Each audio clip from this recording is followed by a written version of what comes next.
Iran বিপুল পরিমাণ ক্ষেপণাস্ত্র মোতায়েন করেছে। মার্কিন যুক্তরাষ্ট্র ও ইসরায়েলকে প্রকাশ্যে হুমকিও দিয়েছে ইরানের সর্বোচ্চ নেতা আয়াতুল্লাহ খামেনি নিশ্চিত করেছেন দেশটির সেনাবাহিনীকে সর্বাত্মক যুদ্ধের জন্য প্রস্তুতির নির্দেশনা দেওয়া হয়েছে। পরিস্থিতির গুরুত্বের উপর জোর দিয়ে উচ্চ সতর্কতায়ও রাখা হয়েছে। সতর্কতার স্তর সর্বোচ্চ প্রস্তুতি নিয়েই তৈরি হয়েছে।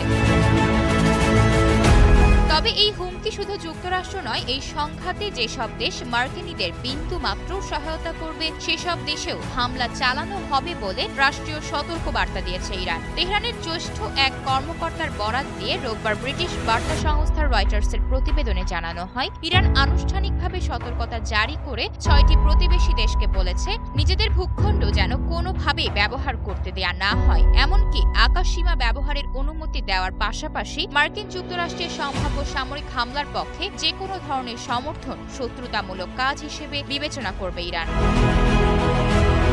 সতর্কবার্তা পাওয়া দেশগুলো হলো ইরাক, কুয়েত, সংযুক্ত আরব আমিরাত, কাতার, তুরস্ক এবং বাহরাইন।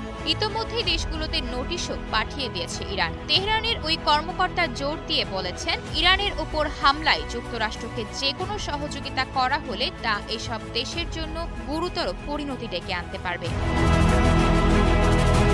এর আগে সৌদি সরকার ইরানে আক্রমণ করার জন্য মার্কিন যুদ্ধ বিমানগুলোকে মধ্যপ্রাচ্যের বিমান ঘাঁটি বা আকাশপথ ব্যবহার করতে দেবে না বলে নিষেধাজ্ঞাও জারি করেছে।